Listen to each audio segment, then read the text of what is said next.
Well, good morning, good evening, good afternoon, whatever time it is, and whatever part of the world you are. Welcome to another Thursday for a little time management session that we're going to review again. So, for those of you who are joining, really appreciate it and would appreciate it if you can. Feel free to put any comments or questions in the section. Broadcasting today on LinkedIn and YouTube, so live. So again, thank you for everyone who's joining today. And we're going to talk today about time optimized goal setting. And one of the avenues and the areas that I see when I work with people is that there is a challenge in people setting goals, from long-term goals to short-term goals. And many times people's goals are only aligned with and applied to where they work or what their personal aspects is tied to their career. And there's not as much time spent on the personal. And so I want to walk today through a whole avenue of different types of goals to set to help you, in essence, time optimize your time management. So let's talk about what we want to accomplish today. Two things. I always lead off every event with a definition of time management because I think it's very important for people to have a benchmark and a guideline. There's a whole host of definitions out there on time management. I'm not saying that mine is the only one or the right one, but I want to give you context of where I'm coming from so you have a good idea of the content I try to give to people ties back to this definition of time management. And then we're going to walk through all the various types and styles of goals and then how to execute against those particular goals. So I want to dive into first and say, hey, what is the definition of time management? And again, for those of you who have joined or are joining me the past couple of weeks, I have covered this definition, but I actually changed it a little bit. And the definition of time management from a Kairos management perspective is it is the right preparation along with the right execution to control your productivity, with the three operative and most important words out of that sentence are preparation, execution, and control. Preparation sets the foundation for what task, activity, or item you want to accomplish. Execution is the way you go about that preparation relative to that, and you have to execute well, but it all comes together when you control how the outcome's going to be through preparation and execution, knowing that you may have to go back as you execute something through your control to improve the preparation or go back and redo the preparation in it. So it's a three-tier, it's an equilateral triangle, so to speak. And each one of those threes are important on their own, but it's important you work those three together.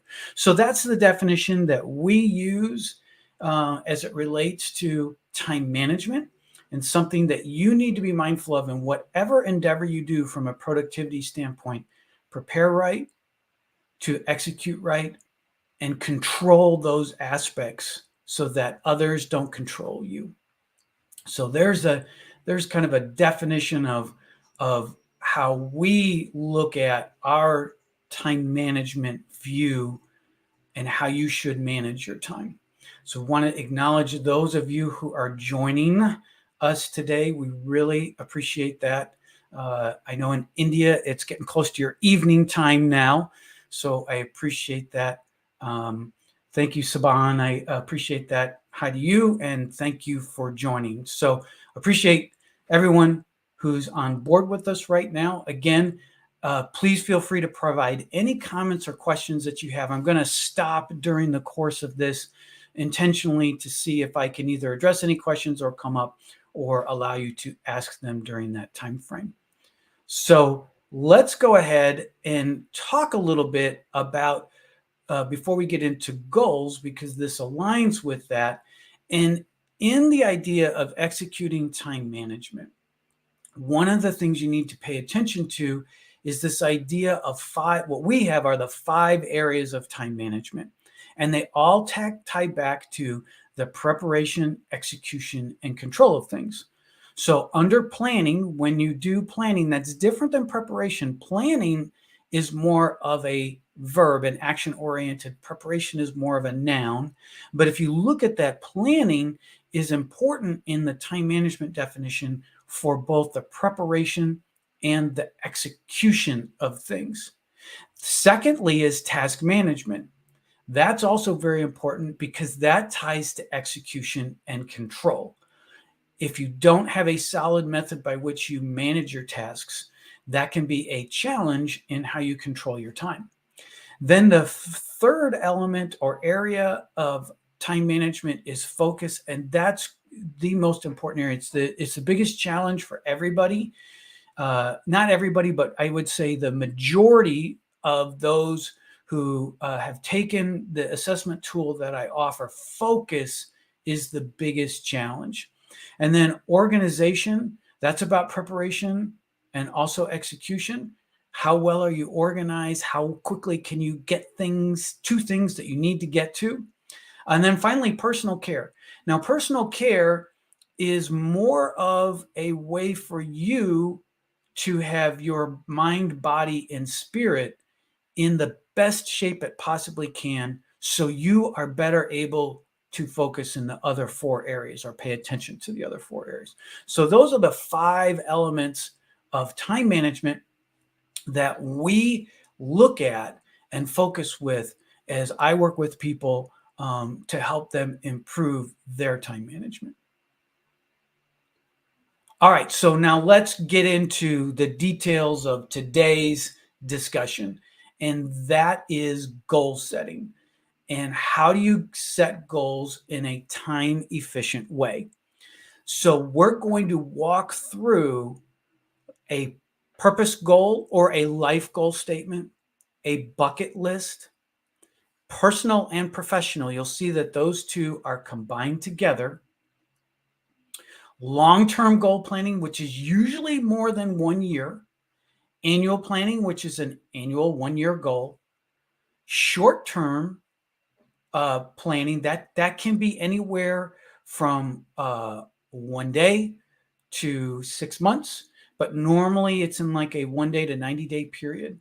And then I'm going to end up talking about a couple of tools that we all have that you can use today to start your goal planning process. So I have a picture of the earth here because we start out very high and then we get very, very detailed.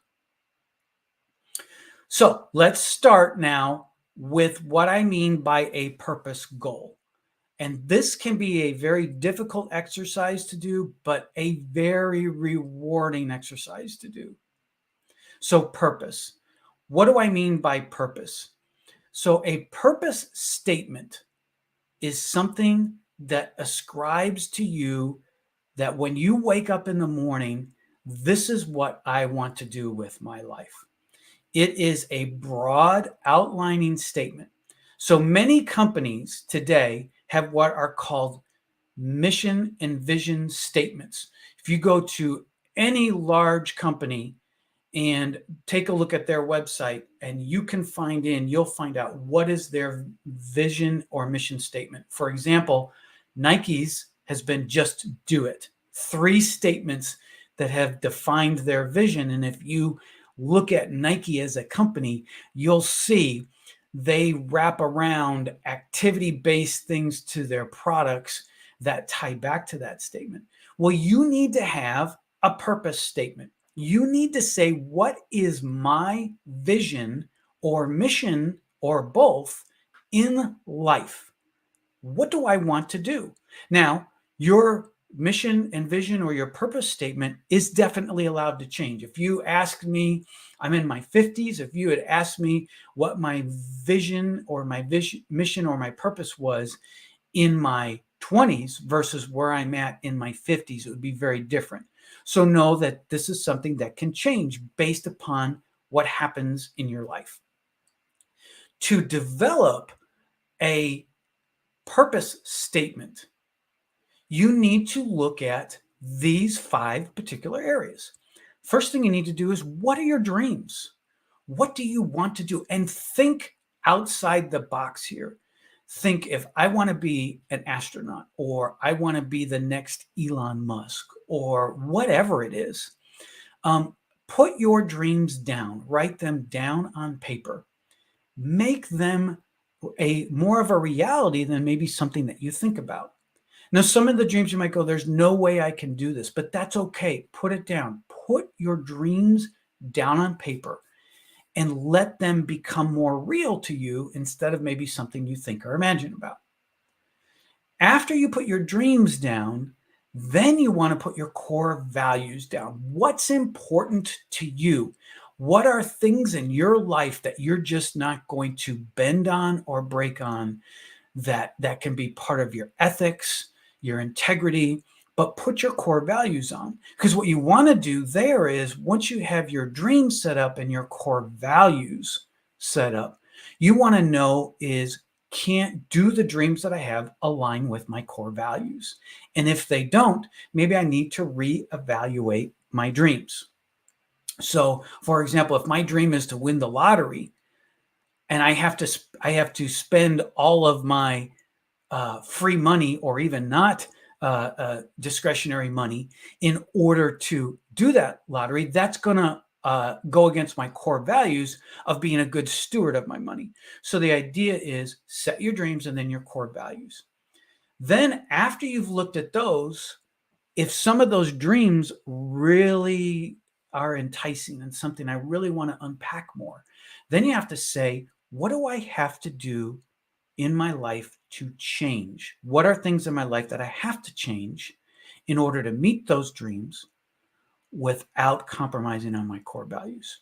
And that puts a little bit more tangible aspect around what that is. Then after that, identify your strengths. What are the strengths that you have? And everybody does. And if you can't identify strengths, then go to people you trust, either your parents, family members, your spouse, friends, whatever, and ask them, what are your strengths? If they're sincere about it, they're going to give you strengths maybe you haven't even thought about. So define your strengths. Understand what it is you do well. Then the last thing you do in establishing a purpose statement is to imagine your future. And what I mean by that is, put yourself in the situation that says, if I pursue this dream that aligns with my core values, and I'm able to change the things that I need to do and add in my strengths, what does my future look like? And through all of this, through these 5 things on that exercise, you're going to be able to develop your purpose statement. And today, my purpose statement is to help others move their time from finite to infinite.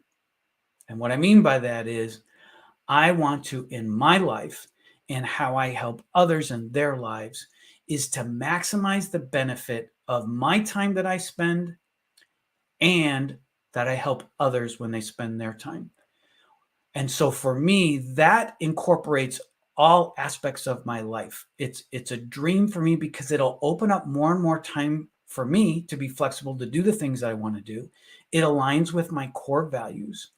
I'm going to constantly need to change what I need to do to either help myself, family, or others. It applies to my strengths because I've asked other people, not just me, and they're like, yeah, you're kind of fanatical about time. And I'm imagining my future because I started my business earlier this year that is my future.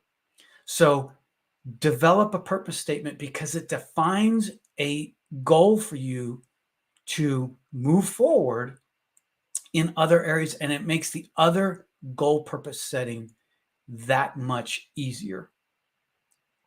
So that's your purpose statement. It's not easy. It takes some time. You don't have to do it in one sitting, but it's worthwhile, because if you define what your purpose is, all the other goals in your life are easier to establish. So, in a nutshell, develop your life purpose statement. What is it that you have in this world that can bring you meaning, and you can bring meaning to others?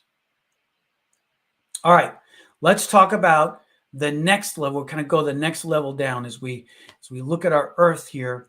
A little bit more of a little bit more specifics here, but still a very broad goal setting aspect, and that's developing a bucket list.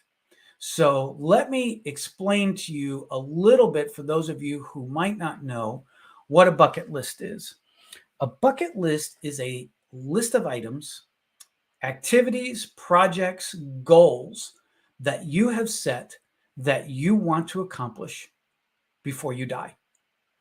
That may sound a little morbid or direct, but a bucket list, again, is a list of things that you want to do. It's personal, that you want to accomplish before you pass away.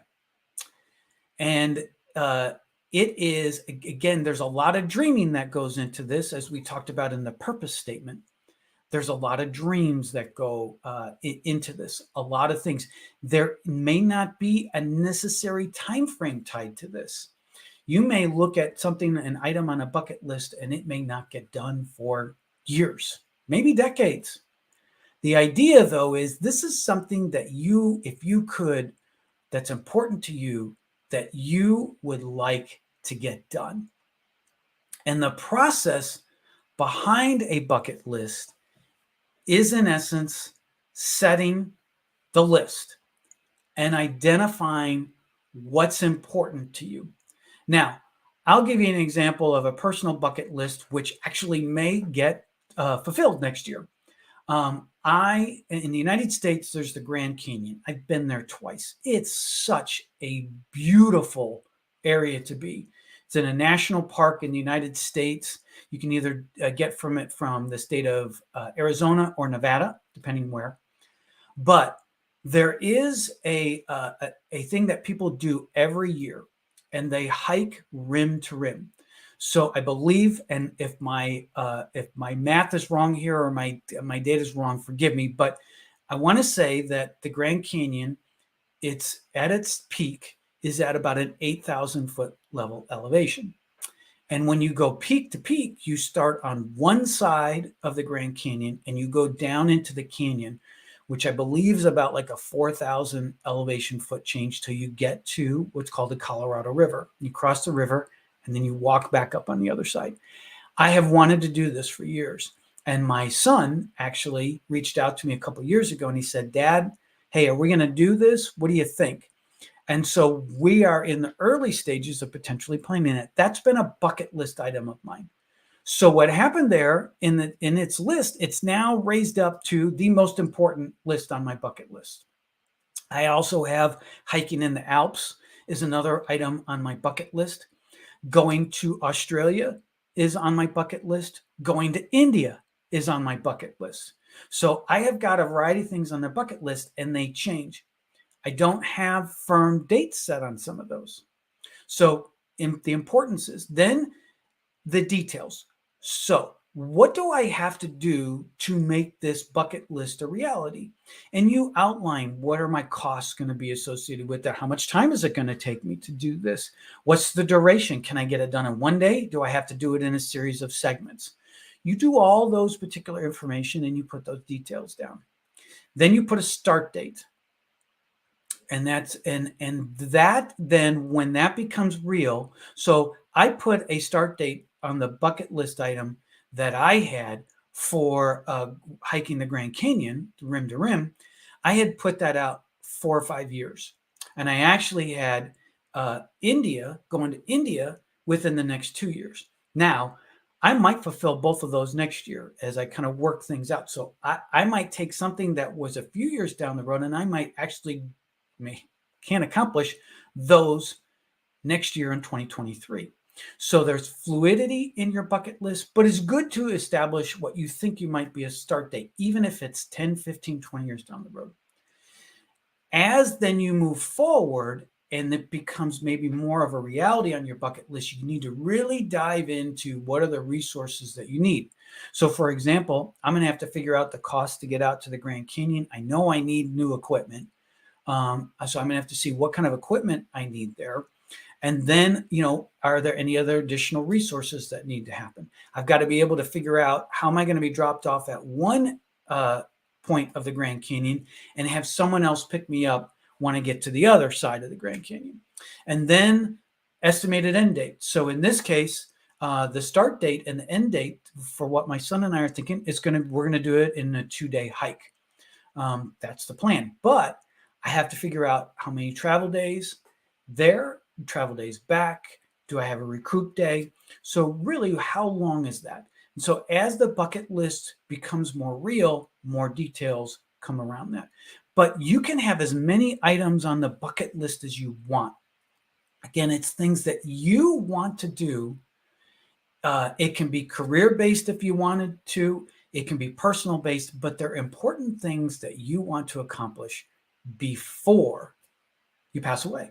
So that's what, before you kick the bucket, as we say here in the United States.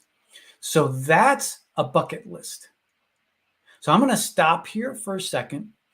Are there any questions that anybody has? And I've seen some more people have showed up.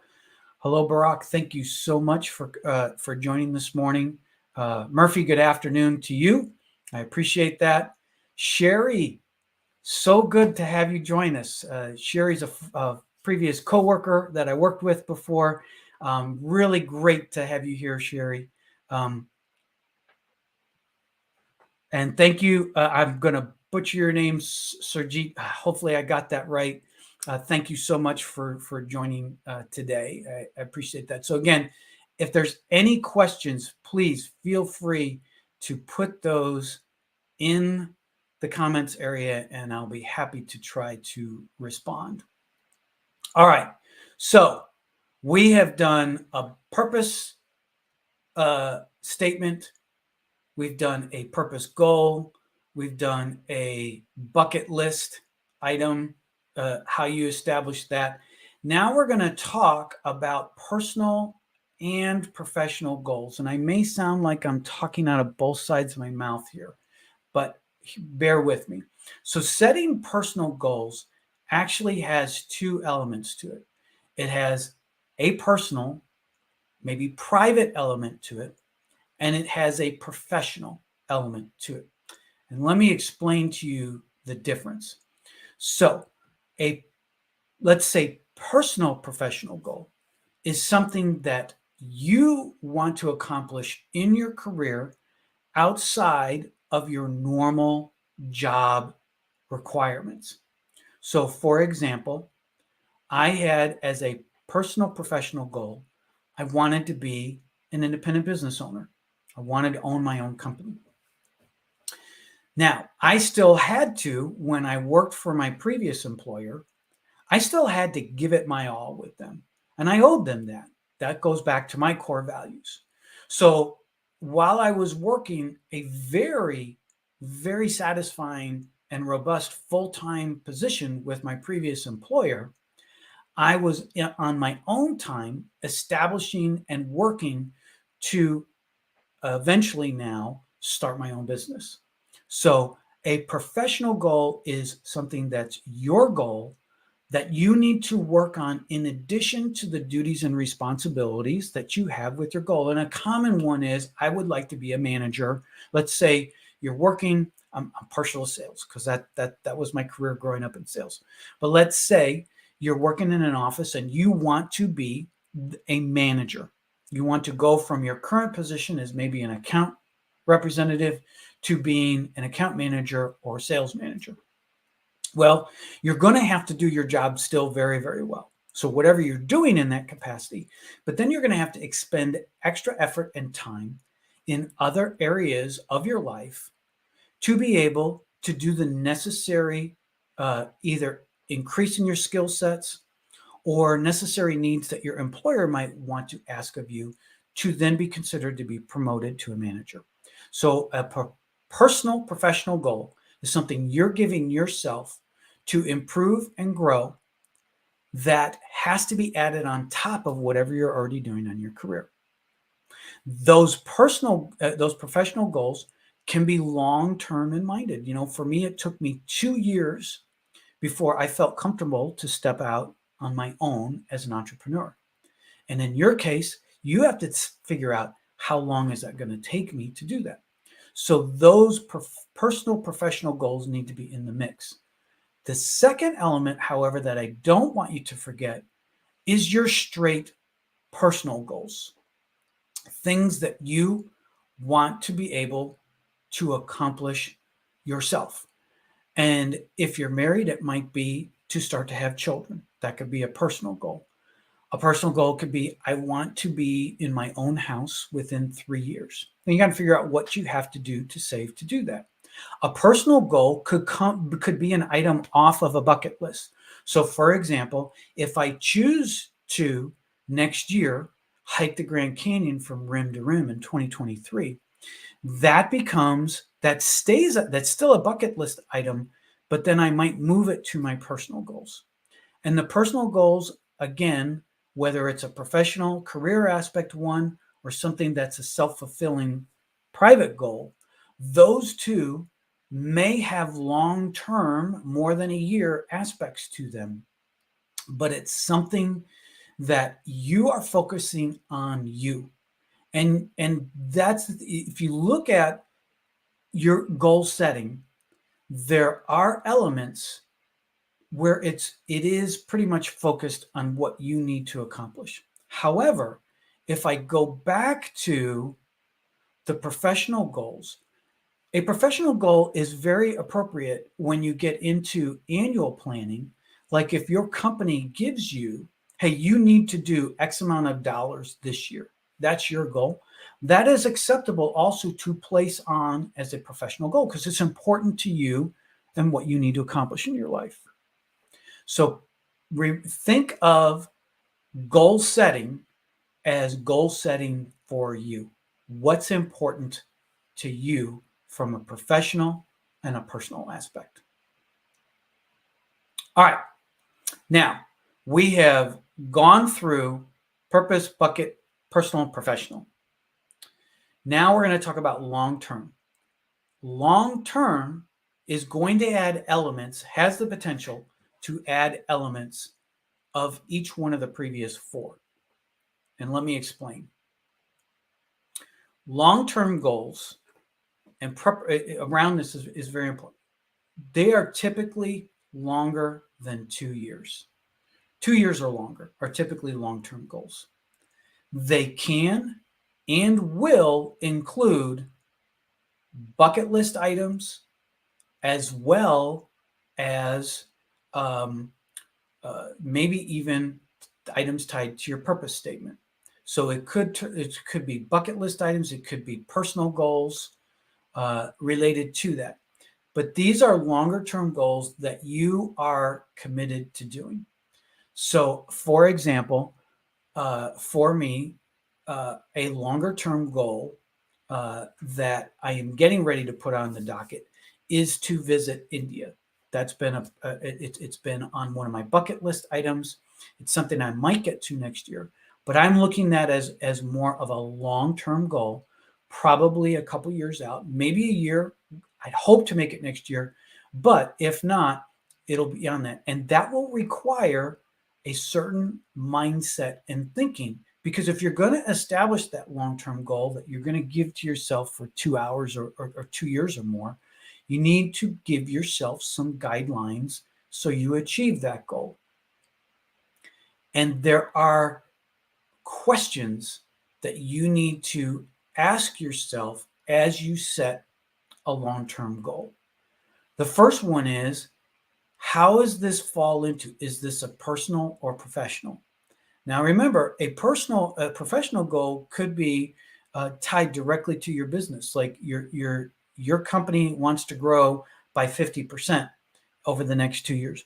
Well, you know what? You want to grow your sales by 50%, or you want to add 50% more to the marketing team, whatever it is. So you got to decide and define the personal versus the professional, and then lay out the details. What's the length of it's going? How long is it going to take me to do this goal? In the case of a visit to India, it might be it's going to be a week or 2 weeks. What's the length to accomplish that goal? Some other avenues, if it's like, hey, a long-term goal of mine is to triple my account base in 2 years. Well, then that's a 2-year goal. I need to break that up. That could be broken into a series of smaller goals to meet that particular goal, but you have to define the length. And then obviously, why? Why am I doing this? So why am I going to go to India? Well, I actually have friends over there that I would love to be able to meet in person that I've only met online. And it just is, it's an amazing country that I'd like to see. So the why needs to be in there. So why do I want to triple my account base? Well, it's going to meet certain revenue and ascribe me a certain level of flexibility in my life that I'm looking for. Then the how. How do you do that? What's the method by which you're going to be able to meet that goal? That begins to put, again, scale and structure around that goal, something you want to be able to focus on. Then the other aspect is, how do you measure the goal after you figure out the how? So what's going to be the success that you show out here relative to that? What's going to tell you I met that long-term goal? Even simply going to India, coming back, that's pretty simple there. Tripling my customer base, I got to put some details and strategy behind that long-term goal for it to be a reality. Then what are the tools that I need to be able to do that? Once I decide that, then the measure is how I'm going to track those goals. So I'm going to measure that goal. And to me, that would be adding customers if that's going to be my triple my customer goal. But how am I going to track that goal? What's the way I'm going to know how I'm doing? So then finally, how did you do?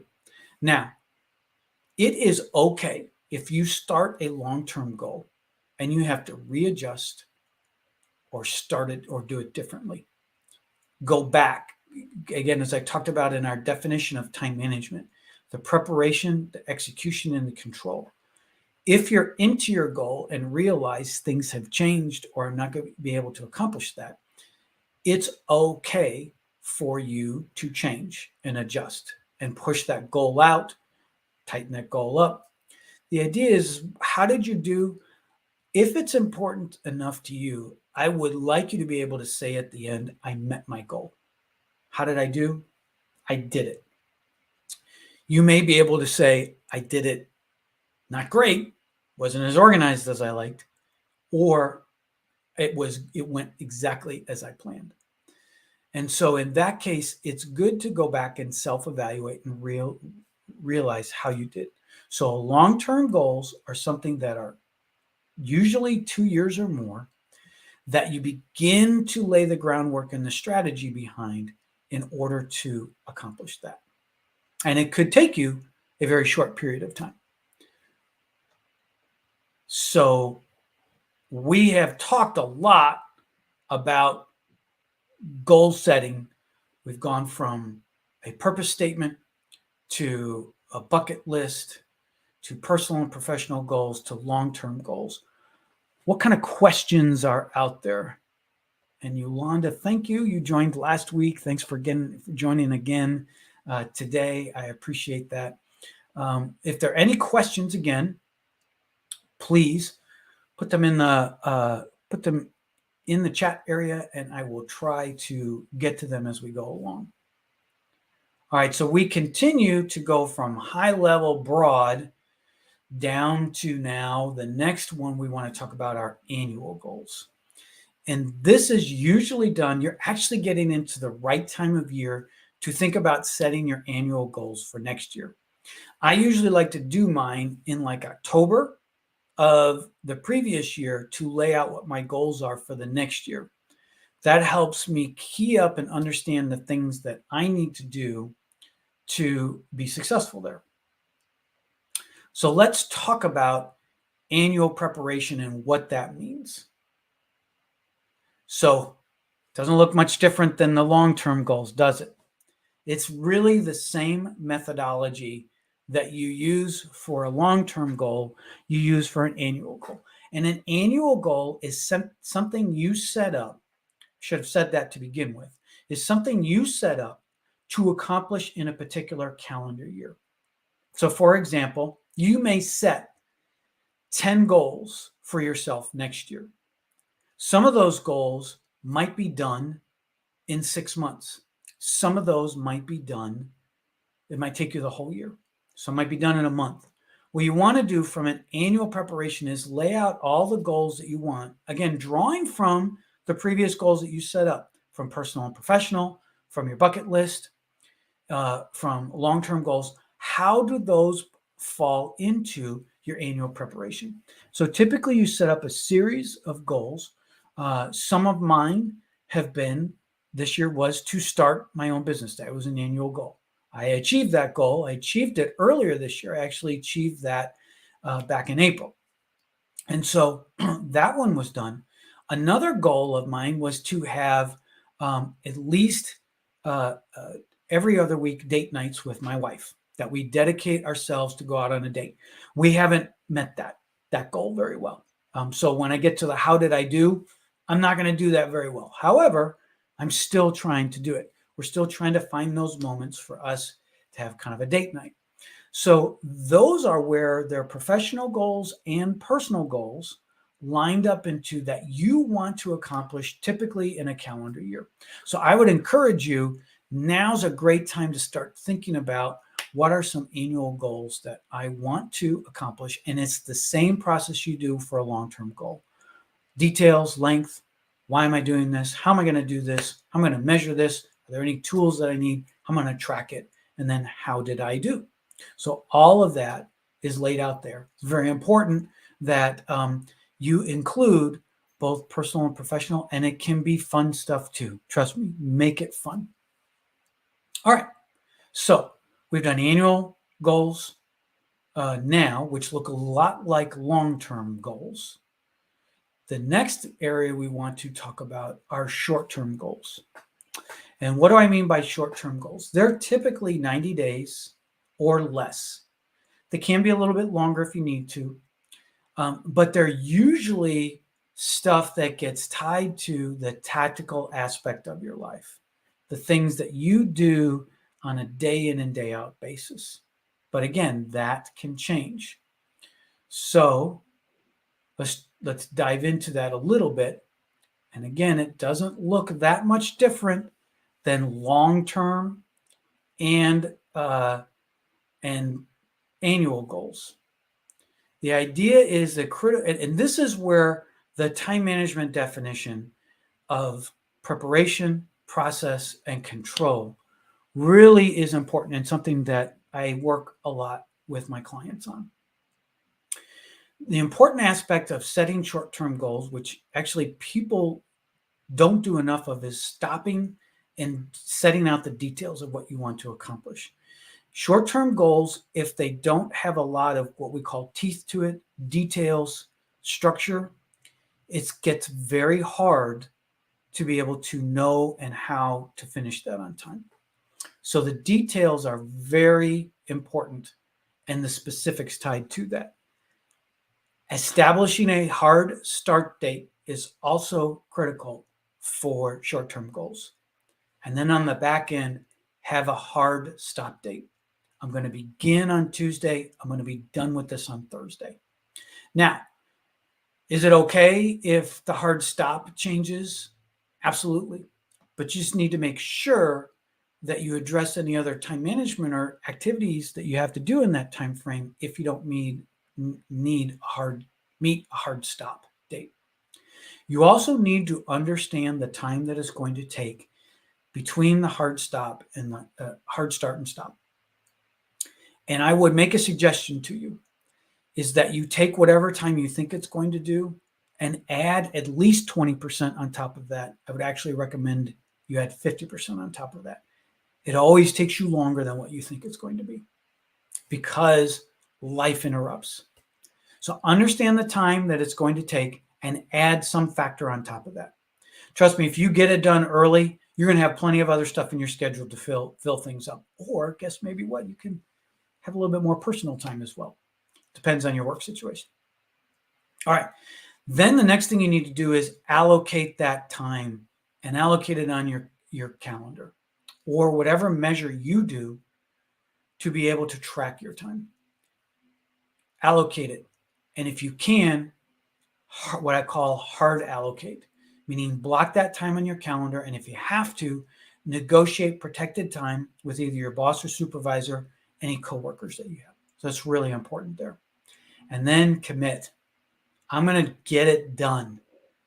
And that commitment and be disciplined are really important because if it's a short-term goal that's important to you, that has some inflexibility into it, if you're not going to commit to get it done, you're going to find you're pushing the hard date out. And you have to be disciplined. And again, that might be you talking to others in and around your workspace area to say, I've allocated and developed time to do this goal. Leave me alone if you can do that. And then you track. Track your progress, do it, and track afterwards to say how well you did. The short-term goals are what populate us most of our lives, what we spend the most time and investment in our short-term goals. So it's critical you have a good system in place so you can move through those and churn through those quickly and effectively to maximize your time benefit. All right, I'm going to stop again and say, are there any questions? I don't see any right now, but please feel free to ask any questions, any comments too. Am I missing something? Are you confused on a particular point? Please feel free dive into the comments on that. All right, so let's talk about the last element today, and that's tools. Having the right tools necessary. And I am going to switch here to show you this. And this may be visual overload for you. But you have two tools readily available at your disposal for goal setting. And there's a ton of great goal setting software out there. If you want to there's apps to download. There's really good stuff. But I like to try to keep things simple as much as possible and potentially use what you have in front of you. So I've got a Google Calendar up here. This is an example calendar. This is a fictitious one, but my calendar does look something like that in that I plan every hour of my day. I even plan my personal time. So I think it's really good for you on a calendar to integrate both personal and professional activities in one spot. If you work with an employer, ask their permission if you can integrate personal stuff in. If you're not allowed to, duplicate the personal stuff onto your personal calendar in order to do that. But you have both calendars and tasks in there. Those are the two tools you can use now for short-term goals. And so as I talked about before, you lay in dedicated time so you lay out your goals here, and you can lay out short-term, mid-term, long-term. I would not recommend bucket list long-term goals or bucket list items to be placed in a general calendar because they're so forward, they're so out into the distance, you may lose sight of them. Those should be kept someplace else, whether you have them on a Word document or some other area that you look at that becomes a task here. So I would say, look at my long-term goals, maybe 3 times, 4 times a year. That could be set as a task here, but I wouldn't lay it out here. This is more tactical. This to me is annual and below. Annual and short-term goals are good, and personal and professional goals can go here depending on where they fit in that. So the idea is you lay out a goal here. And the great thing about both Outlook and Google, if you have Google Calendar, is that you can set subtasks so that if you set a task here that says my annual goal is to grow my customer base by 50%, you could then lay out various tasks or projects you need to do to make that happen here as a long-term goal. If it's a short-term goal, you could simply say, I have to get this report to the boss by Friday. You lay it out there. But then you look in here is, if your calendar is free, what are things I need to adjust or change to allocate the proper time to be able to make that task? So these two work in tandem. So the tools that I would recommend you start with, if you don't have tools set up, is simply go to the calendar that you use, okay, and highlight or open up the task function associated with that calendar. Again, Google has that. I believe Apple has that if you're using an Apple program. And obviously, Microsoft Outlook and Google Calendar have that. Start there. Lay out your short-term and annual goals on your calendar. Tie in your personal or professional goals that may fall into an annual or short-term element. So those blend together, and take the opportunity to map out a strategy.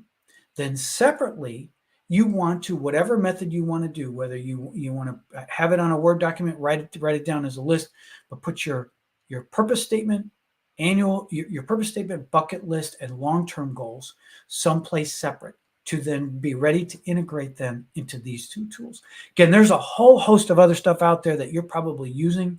I'd recommend, if you've got something great, do that. So,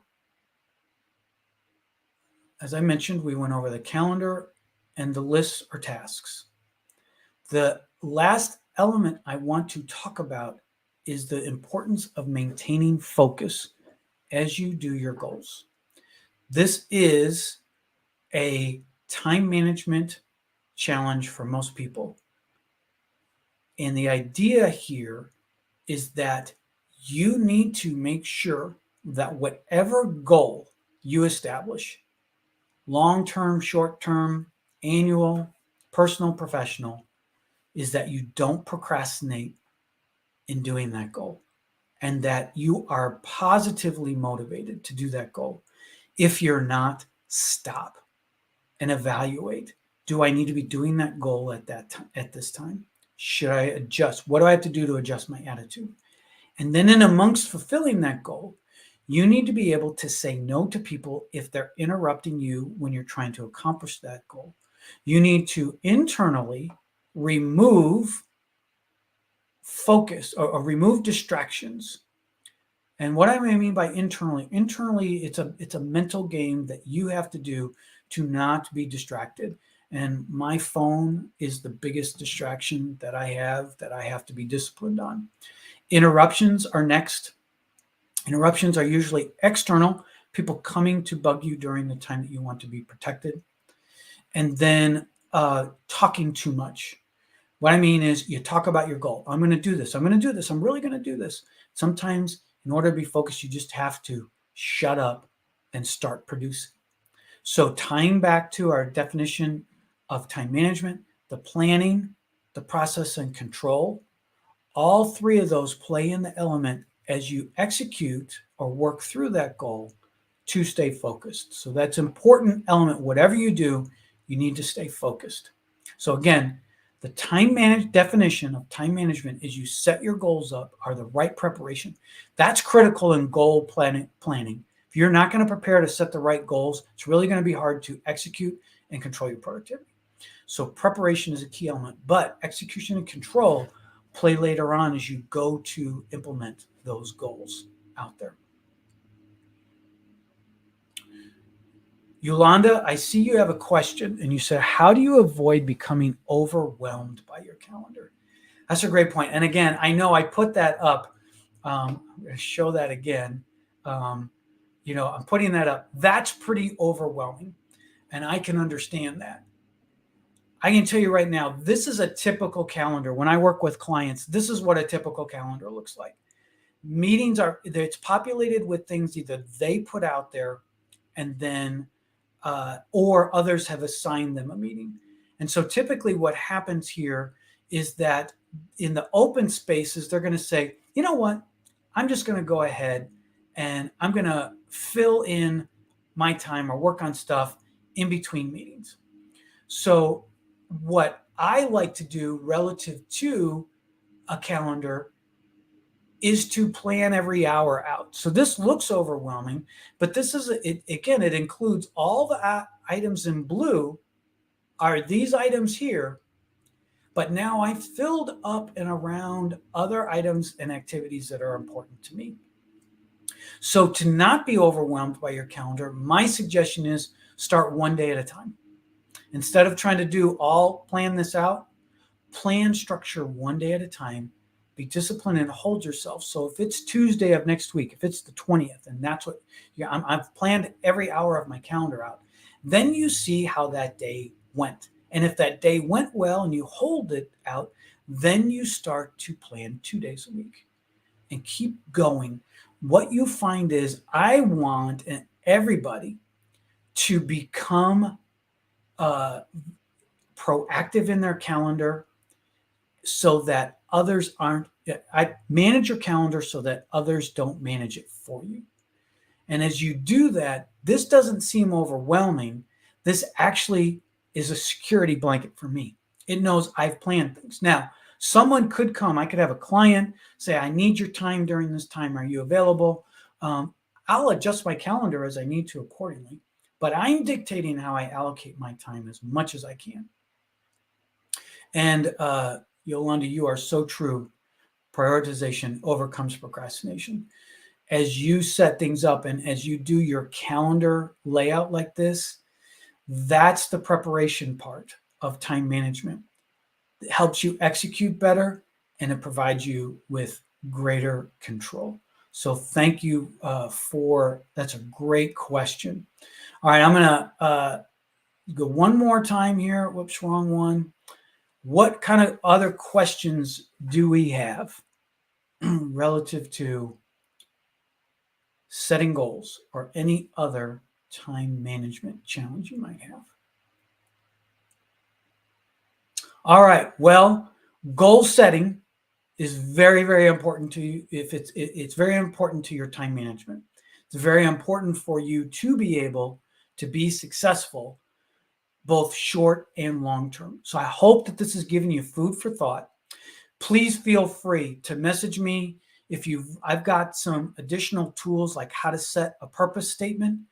I've got some free resources. If you're interested in any of the goal setting resources that I have, you can just message me on LinkedIn or respond back if you're on YouTube.